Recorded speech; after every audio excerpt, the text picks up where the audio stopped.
हम लोग पिछले पीरियड में ध्यान देना मूलभूत भौतिक राशि के बारे में अध्ययन किए थे। ठीक है, तो भौतिक राशियों को दर्शाने के लिए मात्रक का उपयोग किया जाता है। तो जो मात्रक की पद्धतियां हैं वो मुख्य रूप से 4 प्रकार की पद्धतियां हैं। एक है MKS पद्धति, दूसरा है CGS पद्धति, तीसरा है FPS पद्धति और चौथा है SI पद्धति। तो सबसे पहले MKS पद्धति। MKS का पूरा नाम है मीटर किलोग्राम सेकंड पद्धति।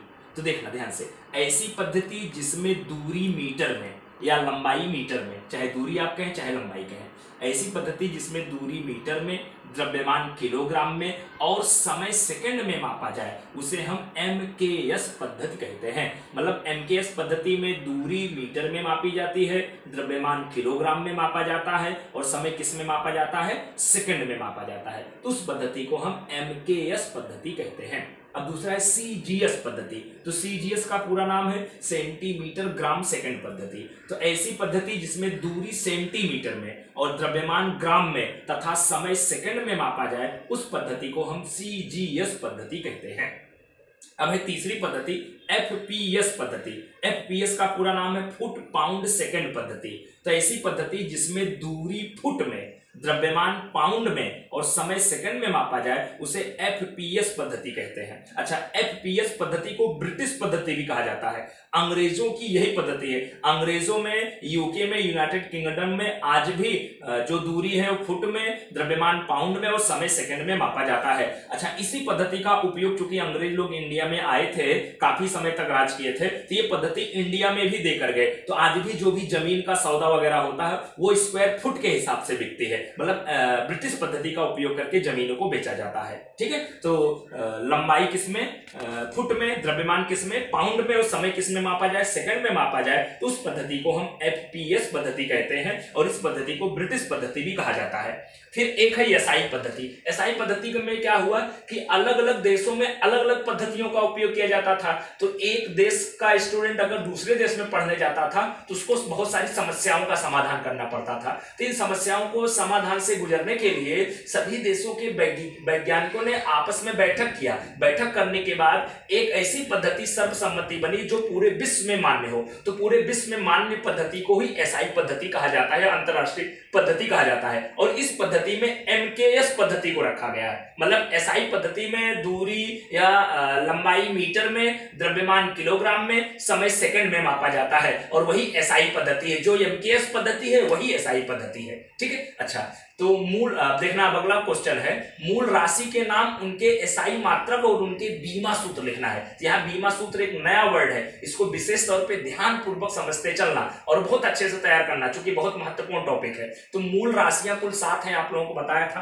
पहली मूल राशि है लंबाई, जिसको हम L के द्वारा दर्शाते हैं लंबाई को। इसका SI मात्रक क्या होता है, मीटर होता है। मीटर को स्मॉल m द्वारा दर्शाते हैं। ठीक है, अब इसका बीमा सूत्र देखना, लंबाई को अंग्रेजी में लेंथ कहते हैं। लेंथ की पहली स्पेलिंग L होती है, इसलिए इसका बीमा सूत्र L1, मतलब उसके ऊपर घात 1, L एक बार है, लंबाई एक बार है, L1, या इसी को M0 L1 T0 के रूप में लिख सकते हैं। जैसे जो भौतिक राशियां उपस्थित ना हो उनको 0 0 करके दर्शा दिया जाता है। तो विशेष तौर पे आप ध्यान रखना, लंबाई या दूरी या जितनी भी भौतिक राशियां जिनका SI मात्रक मीटर होता होगा उन सभी का बीमा सूत्र क्या होता है, L1 होता है। क्या होता है, L1। अब दूसरी है मूलभूत भौतिक राशि द्रव्यमान, जिसका SI मात्रक होता है किलोग्राम और किलोग्राम को स्मॉल kg द्वारा दर्शाते हैं। अब द्रव्यमान को अंग्रेजी में मास कहते हैं और मास की पहली स्पेलिंग M होती है, इसलिए इसका बीमा सूत्र M1 होता है। चाहे M1 लिखो, नहीं तो M1 L0 T0 करके लिख सकते हैं। जैसे यहाँ L और T भौतिक राशि उपस्थित नहीं तो उसके ऊपर 0 0 लगा के लिख दिया गया। नहीं तो आप विशेष तौर पे M1 याद रखना।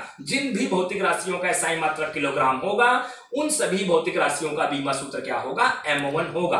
और द्रव्यमान का बीमा सूत्र M1 होता है, SI मात्रक किलोग्राम होता है। अब है तीसरी मूलभूत भौतिक राशि समय। समय का SI मात्रक क्या होता है, सेकंड होता है। सेकंड को स्मॉल s द्वारा दर्शाते हैं। अब समय को अंग्रेजी में टाइम कहते हैं, टाइम की स्पेलिंग टी से शुरू होती है, इसलिए इसका बीमा सूत्र T1 कैपिटल T1 और हर एक बीमा सूत्र बड़े ब्रैकेट में लिखा जाता है, या M0 L0 T1। मुख्य रूप से सभी राशियों का बीमा सूत्र MLT के द्वारा लिखा जाता है। अब जैसे यहाँ L1 आया है MOT नहीं है तो M0 T0, अब यहाँ पर M1 आया है तो LOT नहीं है तो M1 L0 T0, अब यहाँ पर T1 आया है M और L नहीं है तो M0 L0 T1। इस तरह से आपको लिखना है। अब है विद्युत धारा, विद्युत धारा को I द्वारा दर्शाते हैं, इसका SI मात्रक एम्पियर होता है जिसको कैपिटल A द्वारा दर्शाते हैं। अब चूंकि यहाँ पर इसका SI मात्रक वैज्ञानिक के नाम से है, इसलिए इसके बीमा सूत्र में वैज्ञानिक के नाम वाले अक्षर का उपयोग किया गया है A1। इसका बीमा सूत्र क्या होता है A1, जो इसका SI मात्रक एम्पियर होता है, जिसको एम्पियर को जिससे दर्शाते हैं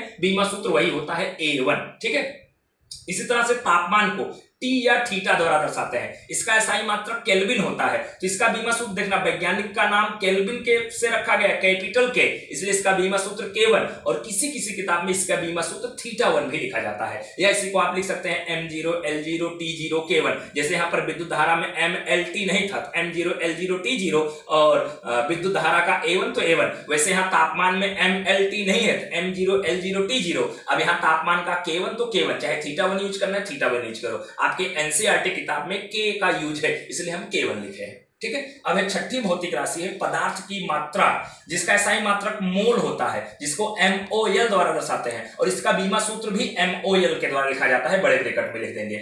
और जो सातवीं भौतिक मूलभूत भौतिक राशि है वो है ज्योति तीव्रता, जिसका SI मात्रक क्या होता है कैंडिला होता है, जिसको स्मॉल CD द्वारा दर्शाते हैं, और इसका बीमा सूत्र भी स्मॉल CD बड़े ब्रैकेट के अंतर्गत लिख दो। अब जैसे स्मॉल CD या स्मॉल MOL मोल लिखा, अब यहाँ पर MLT नहीं है तो आप लिख सकते हैं M0 L0 T0 MOL मोल, या यहाँ पर भी M0 L0 T0 COD लिख सकते हैं, और ना भी लिखना हो तो चलेगा। ठीक है, अब यहाँ पर देखना, मूलभूत भौतिक राशियों के अलावा दो पूरक भौतिक राशियां होती हैं, तो ऐसी भौतिक राशियां जो बीमाहीन हो उन्हें हम पूरक भौतिक राशि कहते हैं। बीमाहीन का मतलब उन भौतिक राशियों की कोई बीमा सूत्र नहीं होता है, SI मात्रक होता है लेकिन बीमा सूत्र नहीं होता है। तो पहली पूरक भौतिक राशि है कोण, और कोण का सूत्र होता है चाप बटे त्रिज्या, आप लोगों को पढ़ाया था। कोण का SI मात्रक होता है रेडियन, जिसको RAD द्वारा दर्शाते हैं, स्मॉल RAD।